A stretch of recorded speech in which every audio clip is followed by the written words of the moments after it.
we've put together this team that had the privilege of going through, the entire VEX ecosystem, working with each other, and really got the most out of robotics. And now we're able to pass it on to a group at the Gray School who, they've never had robotics exposure before. So I think it's this really cool way of, sharing our knowledge to have this greater impact on others. And, I think that's what Rise is all about.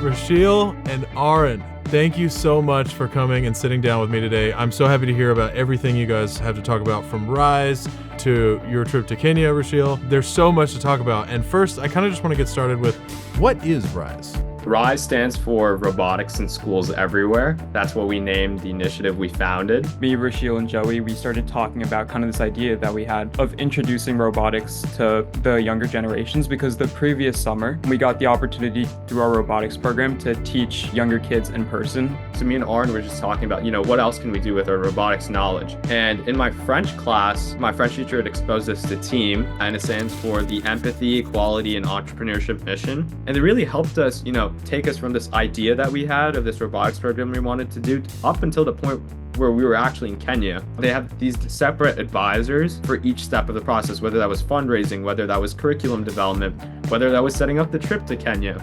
There was always this team representative working with us, an adult that we could look to for help. And I think they were instrumental in getting us from an idea to the point where we were executing the program. And Rusheel, you actually went to Kenya for this, right? With some of the other members of your team? Yeah.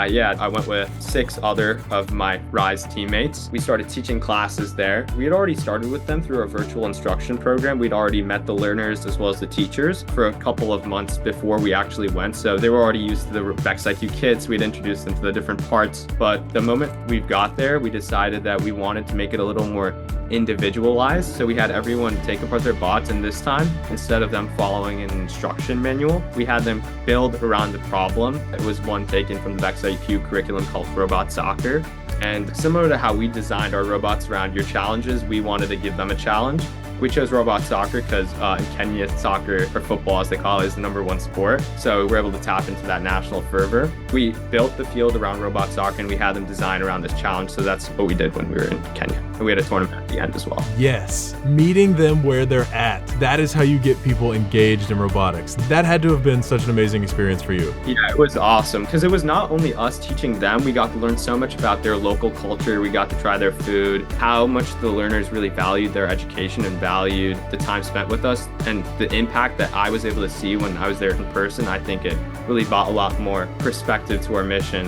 What an opportunity, right? Aaron, you didn't get to go to Kenya. However, you were involved with the video calls beforehand, right? We had a schedule set up, so it was 2 times a week. And what we would do is we would pull up our website where we had our curriculum listed with all the lessons. We would go through 2 lessons, one basically each day, and we would solidify them, make sure the teachers knew everything about them. We would show them what links to click, because we had links to videos, to VEX IQ websites. We'd make sure they're comfortable with everything. They would ask their questions. We would help cater to that, solve it. They were actually giving us advice during the meetings on how to improve our curriculum. And I think that helped us a lot in kind of catering it towards an audience who really is getting into this really fresh. It bettered our curriculum and helped us a lot.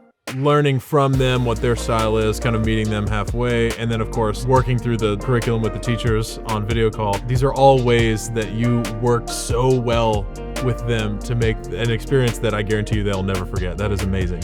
70 educators from 30 different schools came to the Grace Foundation to learn from y'all. Yeah, so that was a different experience. We were a little scared. We were usually in the teacher's shoes. It was a great event since we were able to understand the perspectives of teachers in that entire county, and we got to meet representatives from the Kenyan Ministry of Education. So that was awesome. So we got to talk about expansion. We got to talk about, growing past Grace, and also how can we make this sustainable? We came up with this ideology when we were in Kenya called the 1-to-1 ratio, where we were trying to onboard 1 American high school for every 1 Kenyan high school we onboard. So in that way, each school really takes ownership over 1 Kenyan counterpart school. Have you got any other schools in the US yet? Yeah, we have. We have Livingston High School. They joined us really early on. They helped us with the curriculum development. We have Glen Rock joining the process, and we have a lot of members of the New Jersey VEX space. If not their schools, they're involved. So yeah, we're definitely expanding, and we're looking to continue to expand. Yeah. These kids could make it to Worlds one day. This is the real deal, y'all. Y'all are doing some serious work out here. I think that's definitely a realistic possibility, because when we went to Grace, we found out that Grace was actually building their own 3-story STEM lab, similar to what we have. We call it the mill at our high school, like the robotics lab. So that's what we were envisioning as the next step, because we don't really want to give up on the kids that we're already working on. We want to really get them through that entire cycle like Arn has, from Vex IQ all the way to Vex. We really want these kids to have the same experience that we did throughout high school. And I think a big part of that was having this sort of home, the mill, where we could all go to and we could all talk. We really want to replicate that same experience in Kenya. And I think that starts with having this dedicated STEM center. No matter what you've made with Rise and the work you've done with Team, it's going to keep growing. You've started a movement. What would you say is the most memorable part of the whole experience for y'all? We got to walk back with one of the students back to their homes. We got to really hear from the first time from like a kid's perspective what they thought about the program. It was really touching in the fact that we could see the impact that we had in this one kid's life for a moment, where he was telling us how much he really loved our program, how it was something different in a school that he'd never seen before, and that how he wanted us to come back the next summer. I thought that was really moving for us. Why was it important for you to share what you've learned doing robotics?